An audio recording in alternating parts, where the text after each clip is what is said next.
Alors qu'une partie du monde s'apprête à célébrer les fêtes, une autre partie du monde vit aujourd'hui dans le drame, notamment le drame humanitaire, en particulier un pays, la Somalie. On en parle très peu dans les médias en France, on en parle beaucoup plus dans les médias anglophones et c'est pourquoi nous avons décidé d'évoquer ce pays et plus généralement d'évoquer la famine, car aujourd'hui, il faut le savoir, la famine s'étend dans le monde. Mardi 13 décembre, l'ONU alertait sur la situation de crise alimentaire qui touche en particulier la Somalie, si elle échappe de peu à une famine généralisée grâce à l'intensification de l'aide internationale, l'état de la population est extrêmement préoccupant. Pour en parler, nous sommes en compagnie de Roland Marchal. Bonjour. Bonjour. Vous êtes chercheur à Sciences Po Paris, spécialiste de la Corne de l'Afrique, particulièrement touché donc par la famine et l'insécurité alimentaire. Jean-François Riffaut, bonjour. Bonjour.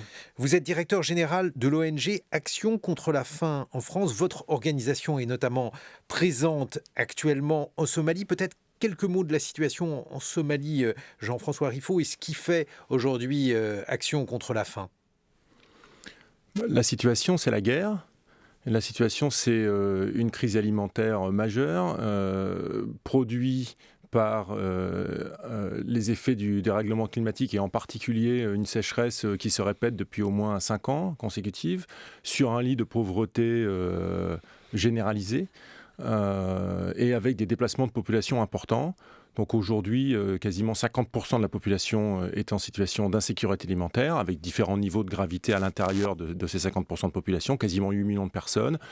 Action contre la faim, nous gérons près de 90 équipes mobiles, soit des cliniques mobiles, soit des centres de prise en charge d'enfants de la malnutrition. Nous avons constaté au cours de l'année 2022 une augmentation de quasiment 100% du nombre de personnes qui sont traitées dans nos centres de traitement thérapeutique. On a vu passer quasiment 220 000 personnes cette année dans nos centres de traitement thérapeutique, essentiellement dans la partie sud du pays, sud-ouest du pays.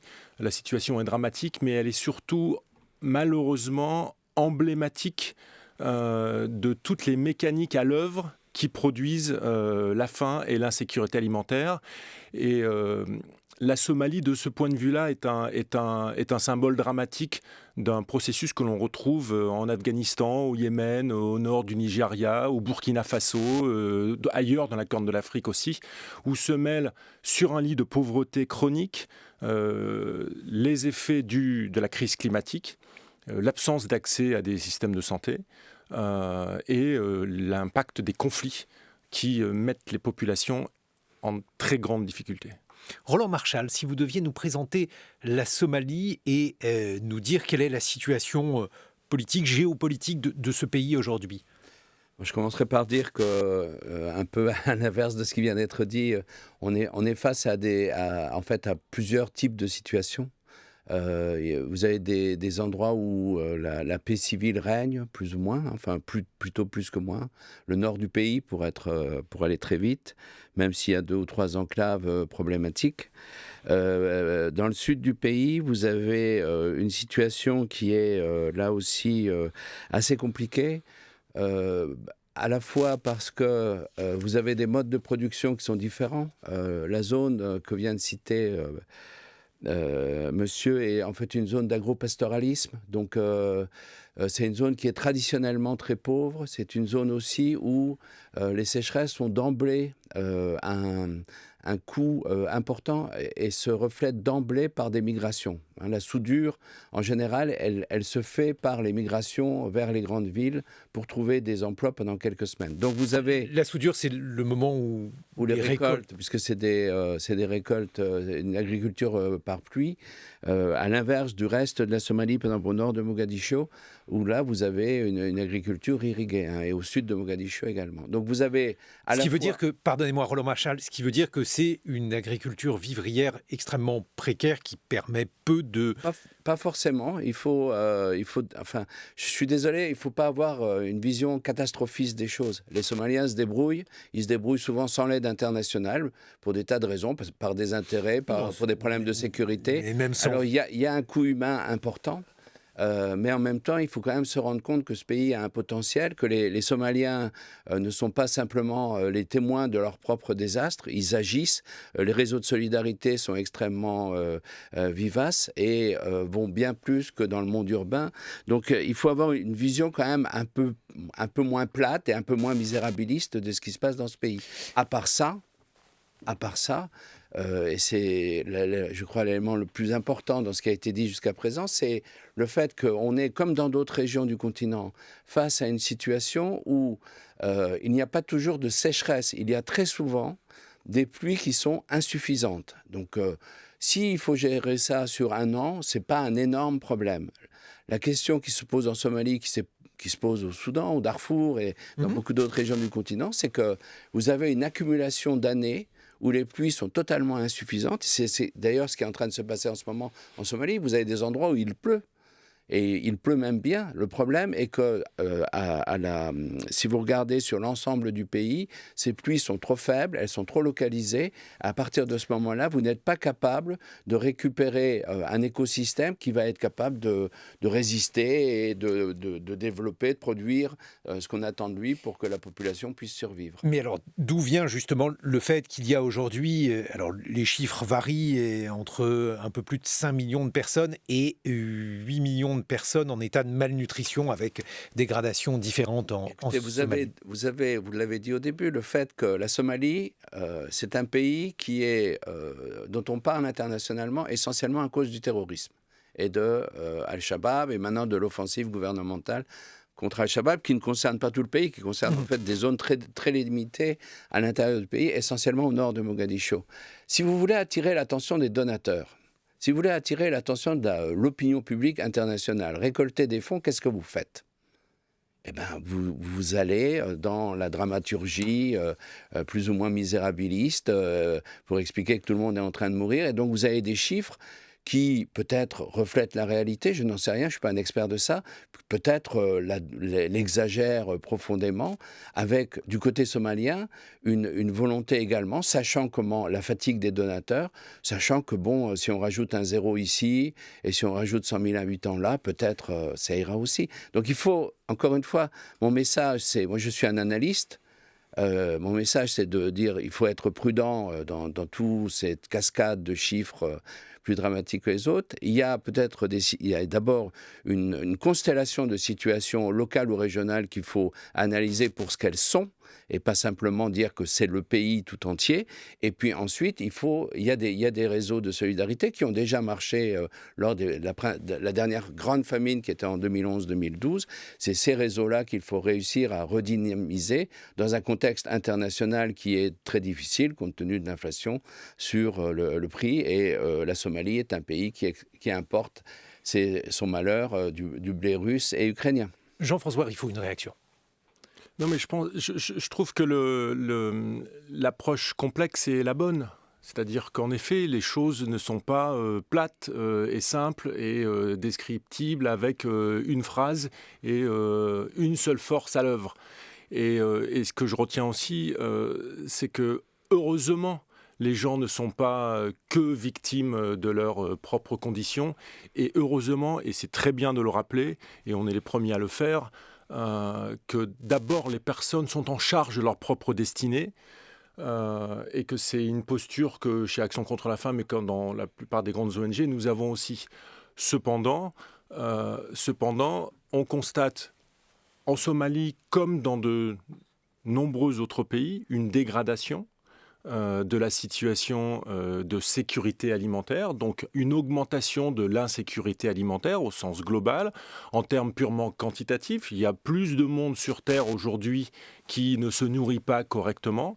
Et à l'intérieur de ce grand nombre de personnes, qui est au-delà de 850 ou 820 millions de personnes qui sont en insécurité alimentaire, des situations plus graves, donc des niveaux de gravité dans l'insécurité alimentaire, de plus en plus de personnes sont également touchées par des niveaux plus graves d'insécurité alimentaire. Donc ça, c'est une réalité. Mais en effet, ce n'est pas une réalité homogène partout en Somalie, ce n'est pas une réalité homogène partout au Burkina, ce n'est pas une réalité homogène partout en Afghanistan. Pour autant, Pour autant, c'est une réalité qui se dégrade. Et ce qui, moi, m'intéresse et ce qui nous intéresse chez Action contre la faim, c'est à la fois d'être capable de porter secours et de sauver des vies à côté des communautés, avec les communautés, mais aussi d'agir sur les causes.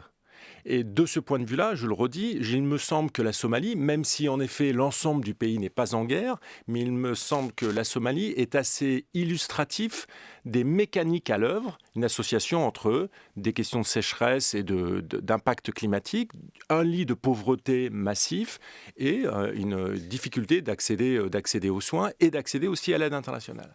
Roland Marchal, expliquez-nous quel est le cadre politique justement en Somalie. Vous évoquiez la lutte entre le pouvoir et les djihadistes. Quel est donc le cadre de cette lutte et quelles sont les conséquences de cette situation politique? Vous avez des cartes sous vos yeux. J'ai des cartes, c'était plutôt pour regarder si je pouvais annoncer un scoop avec une bonne nouvelle enfin pour ce pays, qui ne viendra pas parce que la situation va se détériorer au printemps. Non, si vous voulez, ce qu'on peut dire, c'est que d'un point de vue... Qu'est-ce qui va se passer au printemps? Les pluies, vous avez une grande saison de pluie au printemps qui va être sans doute ridiculement faible. Et donc, la carte que vous voyez aujourd'hui, qui est réalisée par les experts... Il faut la décrire parce qu'à la radio, on la voit. Voilà, vous filmez les intervenants et pas leur bureau. Mais en bref, disons, ce qu'on peut dire, c'est que la saison des pluies va être mauvaise. Et donc, il faut s'attendre, en fait, à une détérioration significative de la situation sur la grande majorité du pays où, pour l'instant, il y a des tensions très fortes, mais auxquelles on peut répondre par les migrations, par l'aide, par les solidarités claniques, etc. Le déstockage, il y a différentes techniques. C'est pour ça qu'on parle aujourd'hui donc de malnutrition et non de famine en Somalie.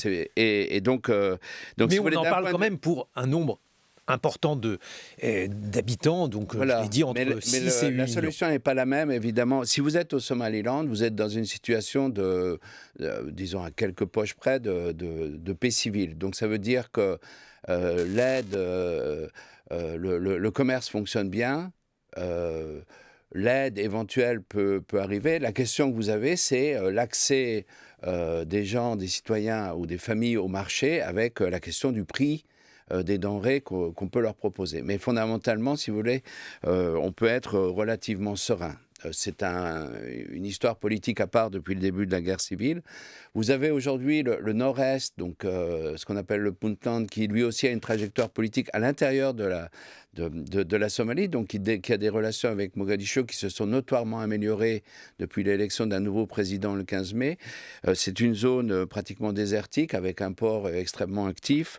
Et là aussi, il y a des mécanismes locaux qui font, et puis il y a une relative sécurité qui permet, disons, aux ONG de travailler, même s'il y a une protection militaire. Mais fondamentalement, encore une fois, il y a des enclaves. Et puis, il y a tout le reste, c'est-à-dire l'essentiel, puisque là, on est à peu près à 3 millions et demi de population. Tout le reste de la Somalie, c'est-à-dire 8, 9, 10 millions, enfin, puisque les chiffres ont plus grand sens. Et alors là, vous avez des situations qui sont beaucoup plus compliquées, largement à cause de compétition politique, je dirais simple, de la présence de Shabab, d'une offensive contre Shabab. C'est quelque chose de tout à fait nouveau qui se passe avec l'actuel président. Et puis également avec des modes de production qui sont très différents. C'est-à-dire vous avez, je m'excuse d'insister là-dessus, des zones qui sont pastorales et puis vous avez des zones d'agriculture qui jouent un rôle stratégique dans l'alimentation de la population. On y produit par exemple ces fameuses bananes que plus personne n'aime, mais qui sont un merveilleux aliment. Et les gens mangent des pâtes, qui est aussi un aliment très bon marché, enfin relativement bon marché maintenant. Et ce sont deux aliments qui jouent un rôle extrêmement important dans la nourriture des Somaliens de base. Mais alors, Roland Marchal, pour que l'on comprenne bien, est-ce que cette lutte entre donc, le pouvoir et les Shabab, est-ce qu'elle est la cause, la conséquence de la désorganisation du pays? Est-ce qu'il faut se représenter ça comme une situation donc, de guerre civile? Est-ce que c'est beaucoup plus localisé? Bref, comment pourrait-on se représenter aujourd'hui la situation? La crise climatique, elle est globale. De toute façon, quel que soit le régime politique là-bas, même si notre président décidait de gouverner ce pays, ça serait la même chose. Donc, Et après, vous avez la politique ou la guerre qui rendent un certain nombre de choses beaucoup plus difficiles. Mais le fond du problème, il faut bien s'en rendre compte. C'est pour ça qu'il faut avoir une approche à long terme de cette question. Le fond du problème, c'est effectivement le changement climatique, c'est des phénomènes de désertification, c'est des phénomènes d'urbanisation massive qui imposent des dépenses de ressources aquifères qui sont trop importants pour ce pays. Et c'est ce type de problème qu'il faut soulever et qu'il faut essayer de gérer avec les autorités de ce pays.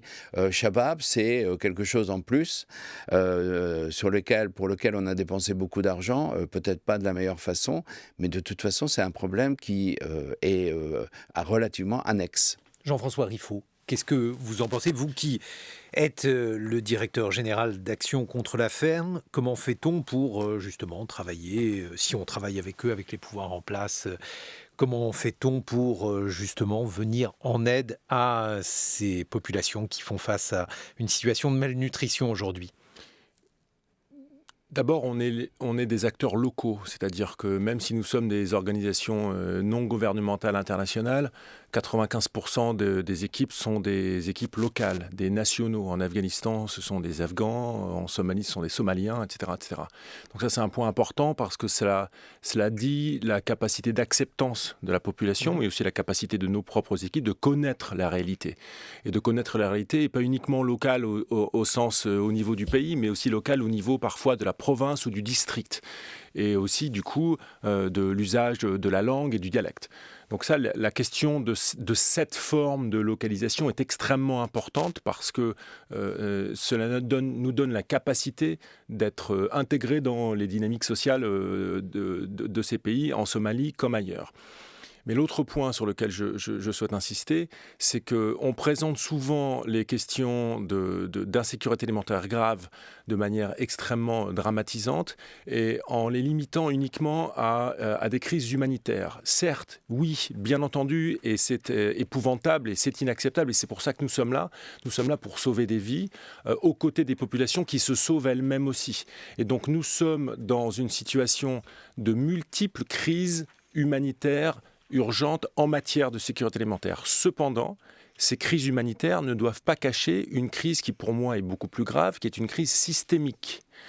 Et ce ne sont pas les humanitaires qui vont régler la crise systémique, qui est celle qui se situe à la rencontre de la crise climatique qui produit ses effets délétères, à la rencontre des conflits, qui sont aussi une source éprouvée malheureusement dans de nombreux contextes d'insécurité alimentaire, et de pauvreté et d'injustice sociale. Et donc, c'est pour ça que chez ACF, nous sommes à la fois extrêmement actifs pour être en première ligne, pardonnez-moi l'expression, mais pour effectivement autant que possible sauver les enfants qui meurent de faim, et pour que là où ils sont partis pour mourir, eh bien, ils ne meurent pas, mais nous essayons de travailler aussi autant que possible sur cette machine, sur ce processus qui produit des enfants malnutris, mais ce processus, il n'est pas que humanitaire. Et donc l'enjeu, c'est de faire comprendre à l'ensemble des acteurs, les États, le secteur marchand, le secteur privé, la société civile aussi, que le système agro-industriel, que le comportement des uns et des autres, que le secteur marchand aussi doit prendre ses responsabilités pour que le système cesse de produire la faim. Jean-François Riffaut, directeur général d'Action contre la faim. Roland Marchal, chercheur spécialiste de la Corne de l'Afrique. On se retrouve dans une vingtaine de minutes. Vous serez rejoint par Olivier de Schutter, rapporteur spécial de l'ONU sur l'extrême pauvreté et les droits de l'homme. On va évoquer la manière dont la famine s'étend aujourd'hui dans le monde. En Somalie, on vient d'en parler, en Afghanistan, au Yémen. Je dois vous dire que vous avez la possibilité aussi d'entendre ou de réentendre le grand reportage de la rédaction réalisé par Véronique Reberotte en Somalie, l'impossible adaptation au réchauffement climatique. C'est sur le site de France Culture et l'appli Radio France, 8h sur France Culture.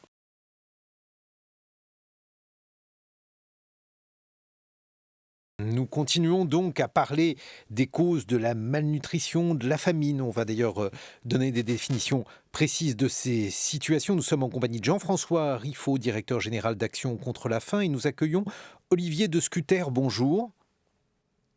Bonjour. Vous êtes rapporteur spécial de l'ONU sur l'extrême pauvreté et les droits de l'homme en duplex avec nous, alors que le Yémen, l'Éthiopie ou encore l'Afghanistan sont déjà victimes de famines dévastatrices. L'insécurité alimentaire s'étend dans le monde et touche à présent plus de 345 millions de personnes. Le monde fait-il face à sa pire crise alimentaire depuis la fin de la Seconde Guerre mondiale? Olivier de Scuter, si vous deviez justement nous présenter ce que fait l'ONU en matière de lutte contre l'extrême pauvreté, le rôle en quelque sorte de votre mission.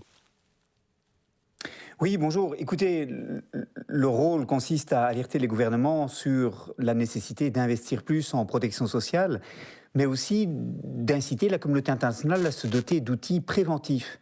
Cette crise est dramatique, mais cette crise, on aurait pu l'anticiper et l'on aurait pu éviter des situations comme la situation actuelle où le Programme alimentaire mondial, qui est la principale agence des Nations Unies chargée de gérer les crises alimentaires, doit frapper aux portes des donateurs au moment où la crise s'annonce, doit attendre des semaines pour que l'argent lui soit promis et ensuite doit encore prendre des semaines pour acheter des produits agricoles, des denrées alimentaires, pour ensuite en assurer la logistique de distribution. Et finalement, entre l'alerte, la crise et le moment où le soutien peut arriver aux populations, se déroule pratiquement 4-5 mois, qui sont des mois extrêmement cruciaux que l'on perd.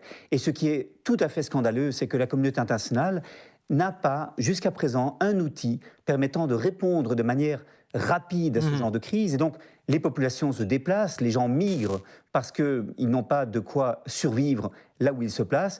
Et une fois que des gens quittent les territoires qu'ils occupent, ça devient très très difficile de revenir au statu quo, à la situation d'avant, parce que ces gens sont dans des camps de réfugiés où ils dépendent complètement de l'aide humanitaire. Donc ce qui est scandaleux, ce n'est pas simplement qu'il y ait plus de 300 millions de personnes qui soient aujourd'hui menacées de famine, c'est que l'on n'ait toujours pas un outil efficace de prévention de ce genre de crise.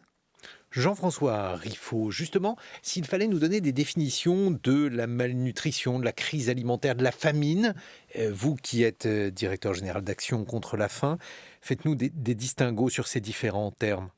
D'abord, juste avant de répondre à cette question, je crois que ce qu'on vient d'entendre confirme que la crise alimentaire va plus vite que la réponse humanitaire. Et que c'est bien ça l'enjeu, c'est qu'il faut être capable d'anticiper, mais aussi d'avoir des moyens de réaction beaucoup plus rapides. Et ils ne sont pas que financiers, ils sont financiers, mais pas uniquement. Et que ce que l'on constate depuis plusieurs années, c'est que la crise alimentaire va beaucoup plus vite que la réponse humanitaire. Maintenant, en effet, comme vous le dites, il y a différents niveaux de gravité de situations de crise alimentaire ou d'insécurité alimentaire. Le pire niveau, qui est le mot que le grand public utilise le plus souvent, c'est le mot de famine. Le mot de famine, il correspond à un degré très particulier, le plus grave, dans une classification qu'utilisent les Nations Unies, mais aussi les grandes ONG comme Action contre la faim. C'est une classification qui s'appelle IPC, c'est la classification intégrée des niveaux de crise alimentaire. Et donc, cette classification, elle regarde 3 paramètres. Elle regarde sur un territoire donné, elle regarde le nombre de foyers en situation de manque grave d'aliments, grand 1. Deuxième paramètre, le pourcentage d'enfants en situation de malnutrition aiguë sévère. La malnutrition aiguë sévère, c'est une maladie produite par le fait de ne pas manger. Et elle regarde cette classification. Un troisième paramètre, c'est le pourcentage de personnes, toujours dans ce périmètre donné, le pourcentage de personnes qui meurent par jour. Et lorsque ces chiffres, c'est-à-dire que le nombre de foyers est supérieur à 30% des foyers qui n'a pas suffisamment d'aliments pour se nourrir. Lorsqu'il y a plus de 1 foyer sur 5 qui n'a pas suffisamment pour se nourrir, lorsqu'il y a plus de 30% d'enfants sur ce même territoire en situation de malnutrition aiguë sévère, et lorsqu'il y a plus de 4 enfants pour 10 000 qui meurent de faim chaque jour, lorsque ces 3 paramètres sont réunis, on est en situation d'IPC 5, niveau 5, et donc on est en situation de famine. Ça veut dire qu'il y a des niveaux préalables, 4, 3, et le niveau 3 est le premier niveau d'urgence, et les acteurs humanitaires et les Nations Unies conduisent ces analyses-là, pas au quotidien, mais conduisent très régulièrement ces analyses-là pour connaître la situation des populations et organiser la réponse et les appels au financement en fonction de cette situation-là. Et aujourd'hui, les poches de famine sont de plus en plus nombreuses dans un certain nombre de pays, qu'il s'agisse d'Asie centrale, d'Afrique de l'Est ou d'Afrique. Alors, est-ce que ça signifie justement que dans le monde aujourd'hui, la situation de famine que vous venez donc de décrire, IPC5, celle-ci, elle représente combien de millions de personnes aujourd'hui ? Je vous dirai une bêtise, donc c'est pas le but du jeu. Je ne sais pas vous dire au niveau global le nombre de personnes vivant dans des situations d'IPC5.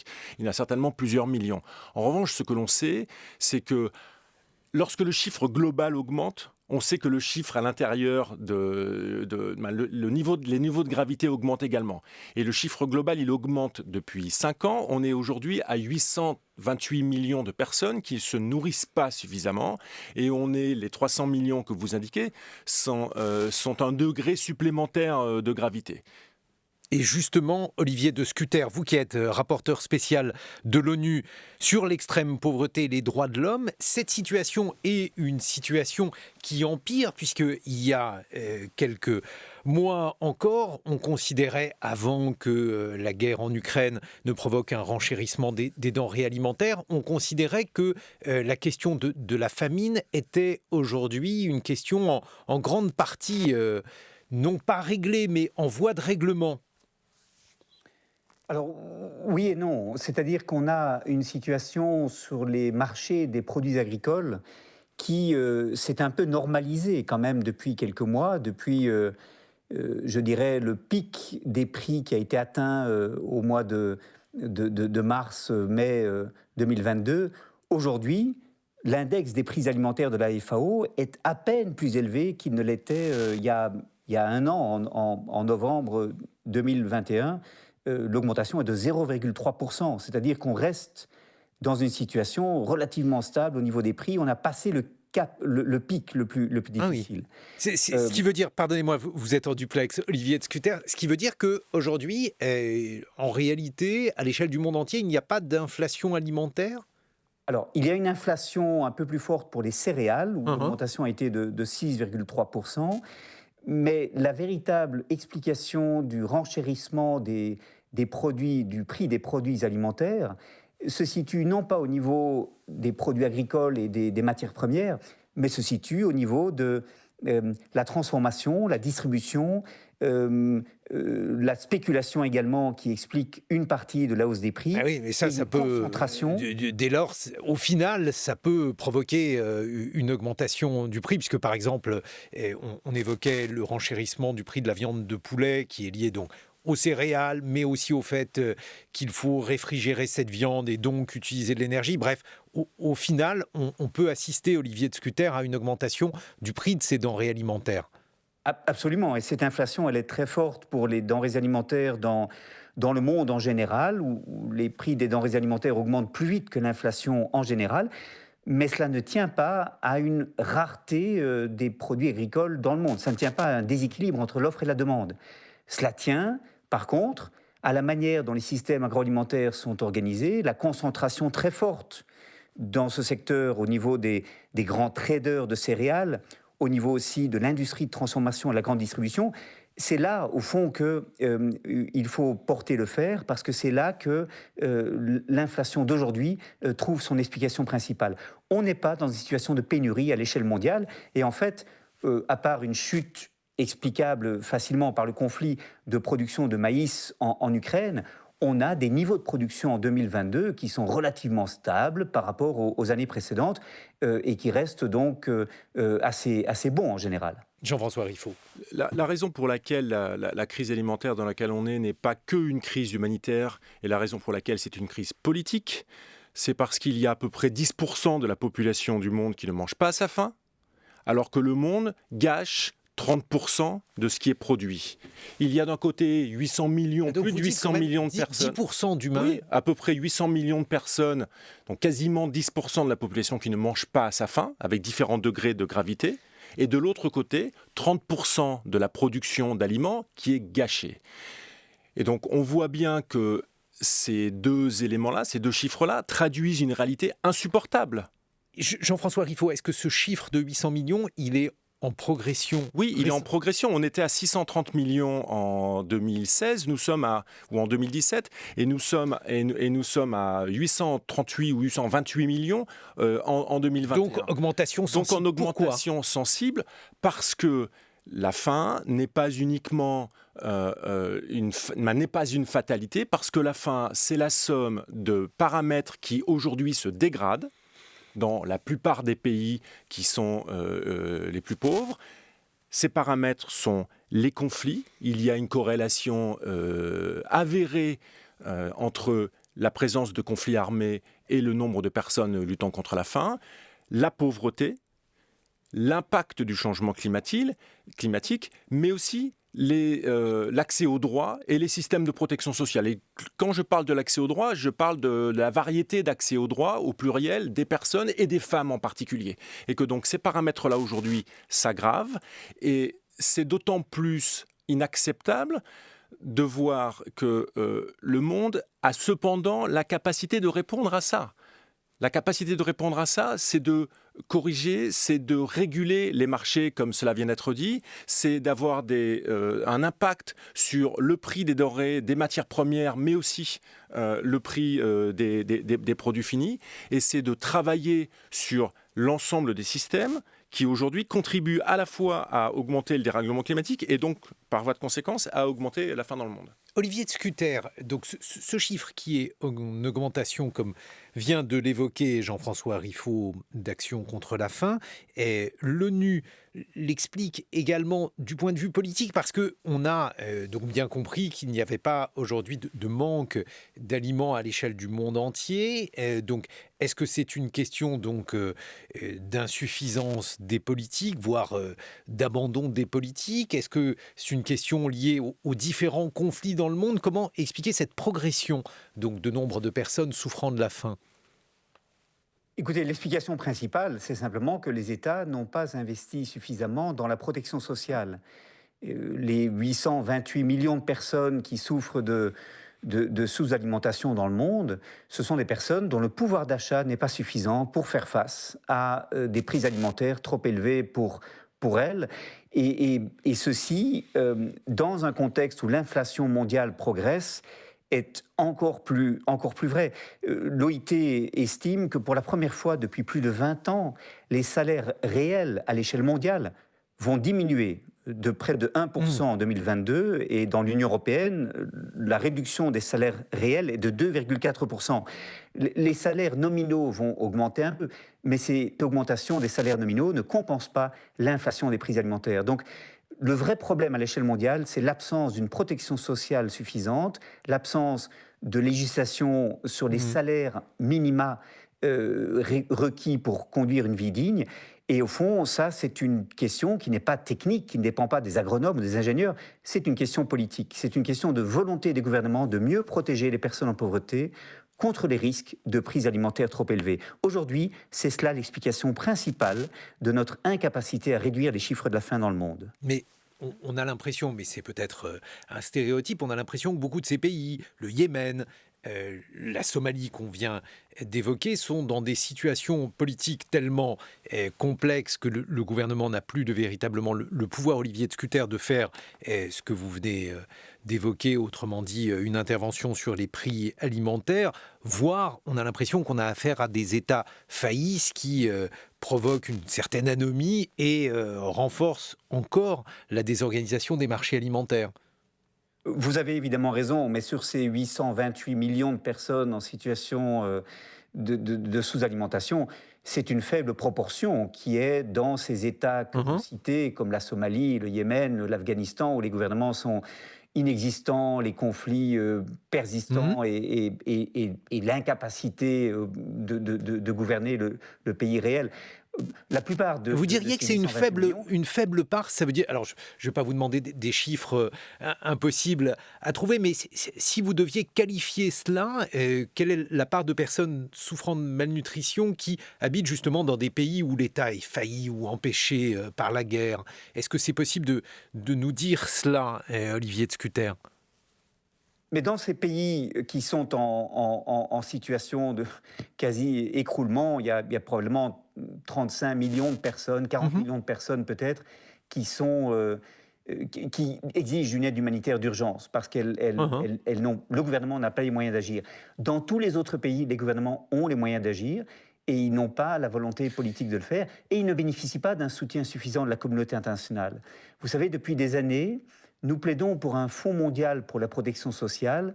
La France, du reste, a investi beaucoup de capital politique dans ce projet qui consiste au fond à doter les pays qui veulent investir dans la protection sociale d'un outil financier leur permettant de financer cette protection sociale. Je regrette que cette idée n'ait pas suffisamment progressé et qu'une fois de plus, face à une crise, une augmentation des prix alimentaires, l'on prétende se trouver démuni alors qu'on aurait pu prendre ces mesures en amont. Parce que la crise, on ne sait pas quelle forme elle va prendre, ni quand elle va se développer, mais on sait qu'elles vont se répéter à l'avenir, ces crises liées à des phénomènes notamment climatiques. Et alors ça veut dire, Jean-François Riffaut, par exemple, que l'on peut souffrir de la faim dans un pays, non seulement qui a les moyens de donner à manger à tous, mais aussi qui est relativement prospère. Est-ce que, par exemple, on souffre de la faim encore en Inde, au Brésil? Est-ce que ce sont des pays où on a encore des poches de malnutrition? Donnez-nous des exemples de ces pays en dehors de ces 35 millions de personnes qui vivent dans des États faillis, je fais vite. Oui, l'Inde est le pays dans lequel on trouve le plus grand nombre d'enfants en situation de malnutrition. Alors de malnutrition modérée, pas nécessairement de malnutrition aiguë sévère, mais c'est lié aussi à la quantité, à la taille de la population indienne. Mais bien entendu, il y a un grand nombre de pays où l'absence de filet de protection sociale, l'absence de système de protection sociale et en gros la pauvreté, entretient la pauvreté et que donc les populations ne sont pas en mesure de faire face au choc. La question des systèmes de protection sociale, c'est d'abord une question de protection des populations face à des risques qui se réalisent, à des chocs. Et lorsque les chocs, qu'il s'agisse de chocs climatiques, de sécheresses qui se répètent, de guerres, de conflits qui ont lieu, s'il n'y a pas de protection sociale et que sur ce lit-là, la population est déjà extrêmement pauvre, en Somalie par exemple, 68% de la population vit avec 1,9 € par jour. Donc imaginez une population avec ce faible niveau de ressources, sans accès à de la santé, sans protection sociale, confrontée à 5 années de suite de sécheresse. C'est ça la mécanique. Et donc, la question, elle est politique parce qu'elle est sociale. Là, on la comprend bien, Jean-François Riffaut, mais ce que j'aimerais comprendre, c'est la situation des 800 autres millions de personnes, celles qui vivent dans des pays qui ont aujourd'hui une situation de paix et qui pour autant ne mangent pas leur faim. Vous évoquiez l'Inde. Je ne suis pas certain que ce soit aussi simple que ça. Les endroits où les personnes ne mangent pas leur faim, alors je ne vais pas faire la liste de pays, mais ça va de l'Inde à l'Afghanistan, en passant par le Cameroun, en passant par le nord du Nigeria, en passant par la Somalie, en passant par Madagascar, par le Zimbabwe, par le Yémen, par la Libye, par le Liban, par la Syrie, par l'Irak, etc. Donc il y a probablement une cinquantaine, une soixantaine de pays dans le monde. En Amérique latine? En Amérique latine aussi, mais en Colombie, au Venezuela, dans certains pays d'Amérique centrale. Et je ne dis pas dans l'ensemble de ces pays-là, lorsque je cite un pays, il y a des endroits, non, mais juste pour bien préciser. Il y a aussi des personnes qui ne mangent pas correctement en France. Vous le savez aussi, en Ukraine, avant le début du conflit, il y avait 1 million de personnes à l'est de l'Ukraine qui étaient en situation de besoin d'aide humanitaire. Avant le début de l'invasion russe en Ukraine, il y avait une situation il y avait 1 million de personnes qui étaient en situation de nécessité de l'aide humanitaire. Et donc, il y a une corrélation évidente entre l'extrême pauvreté, la fragilité des communautés et en particulier l'insécurité alimentaire et la capacité des États de protéger leur population. En Chine encore ? En Chine, certainement. Vous voyez, je vous dis certainement parce que notre capacité d'accès au pays est relativement limitée. Mais en Chine, certainement. Je veux juste prendre un exemple aussi qui, moi, me semble très important pour que chacun puisse bien comprendre. J'étais à Kaboul encore au début du mois de septembre. Il y a de la nourriture dans les rues de Kaboul. Il y a de la nourriture dans les rues de Kaboul, il y a de la nourriture dans les rues de Chakcharan, qui est la capitale de la province de Rohor, dans le centre du pays. Mais il y a des gens devant ces étals de nourriture qui ont les poches vides. Et c'est la même chose au Burkina Faso, c'est la même chose au Nigeria, c'est la même chose au Yémen. C'est ça qu'il faut comprendre.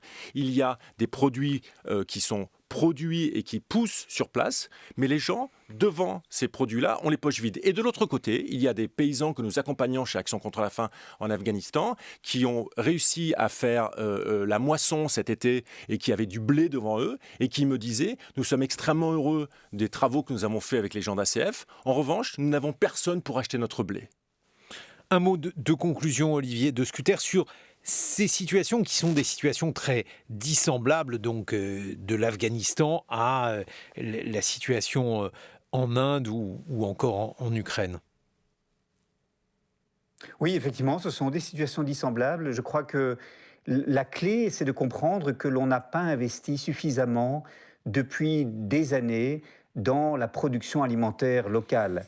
En fait, tous les choix des gouvernements ont été orientés par l'obsession de produire pour l'export. Et ça veut dire quoi? Ça veut dire favoriser les grands agriculteurs, les grandes exploitations agricoles pour des cultures de rente, le cacao, le café, le tabac, etc., pour satisfaire les demandes des marchés mondiaux et rapporter de devises permettant de rembourser la dette. Et on n'a pas suffisamment investi dans les productions vivrières locales. Et donc, quand des pays exportent des matières premières agricoles, mais ne soutiennent pas leurs petits agriculteurs pour produire la patate douce, le sorgho, le mil dont les populations dépendent, ces pays sont pris au piège quand les prix augmentent sur les marchés internationaux. Et la clé, c'est cela, c'est investir dans cette agriculture familiale pour bâtir la résilience et la sécurité alimentaire à l'échelle locale.